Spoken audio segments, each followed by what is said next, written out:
জাকসু নির্বাচনের ভোট গণনার সবশেষ খবরাখবর জানবো আমাদের সহকর্মীদের কাছ থেকে। সিনেট ভবন থেকে যোগ দিচ্ছেন সহকর্মী রেদওয়ান আহমেদ। রেদওয়ান, কয়েকটি হলের ভোট গণনা এখনো বাকি রয়েছে, সেগুলোর নাম জানতে পেরেছেন কিনা? সবশেষ কি তথ্য রয়েছে আপনার কাছে? রাব্বি, সবশেষ যে তথ্য কিছুক্ষণ আগেই নির্বাচন কমিশনার আমাদের ব্রিফিং করে জানাচ্ছিলেন যে এখন পর্যন্ত যতটি হল বাকি আছে, অর্থাৎ যে 4টি হল বাকি আছে, সেই 4টি হলের ফলাফল ঘোষণা হতে পারে 2টো থেকে 2:30টার মধ্যে। সেক্ষেত্রে এক একটি হলে প্রায় 30 থেকে 40 মিনিটের মতন সময় লাগবে। এবং তার পরপরে তিনি আমাদের জানিয়েছেন যে যদিও ফলাফল গণনা শেষ হবে 2টো থেকে 2:30টার মধ্যে, কিন্তু ফলাফল প্রকাশ করতে করতে সেটি কিন্তু আসলে সন্ধ্যা 7টাও বেজে যেতে পারে। নতুন ব্লেন্ডে আরো রিচ অ্যারোমায় সেলন ফ্যামিলি ব্লেন্ড টে।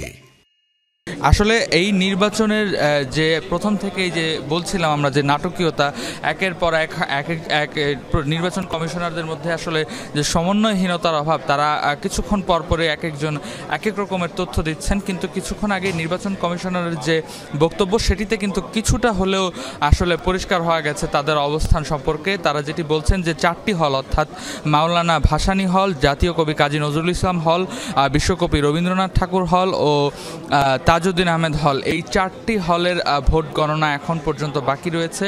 এবং ভোটার হিসাব করলে প্রতিটিতে আসলে তারা যেটি বলছেন যে 30 থেকে 40 মিনিট সময় লাগবে। এই 30 থেকে 40 মিনিটের মধ্যে যদি আসলে তারা গণনা সম্পন্ন করতে পারেন, তাহলেই আসলে 2টো থেকে 2:30টার মধ্যে এই ফলাফল নির্বাচনের যে গণনা সেটি করা সম্ভব। এবং তারপরেই সেগুলিকে একত্রিত করা হবে এবং সেগুলোর যতগুলো ফলাফল সেগুলোকে হল সংসদ এবং কেন্দ্রীয় সংসদ সেগুলোকে একত্রিত করে তারপর কিন্তু যে চূড়ান্ত ফলাফল সেটি নির্বাচন কমিশনারের পক্ষ থেকে ব্রিফিং করে জানানো হবে। এবং সেটি করতে করতে কিন্তু যেমনটা আমরা সকাল থেকে বলে আসছিলাম যে আসলে সেটি করতে করতে কিন্তু দুপুর গড়িয়ে বিকেল সন্ধ্যা হবে, যেমনটা আমাদের নির্বাচন কমিশনার মনিরুজ্জামান কিছুক্ষণ আগে নিশ্চিত করেছেন। সুতরাং বলা যায় যে এখন কিছুটা আমরা নিশ্চিত যে ফলাফল ঘোষণার দিকে এগোচ্ছে জাকসুর এই নির্বাচন।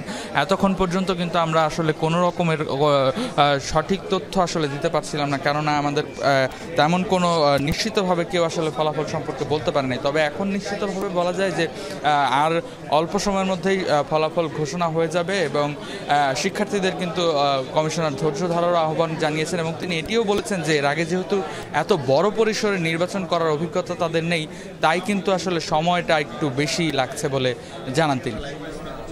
রেদওয়ান, আপনাকে ধন্যবাদ।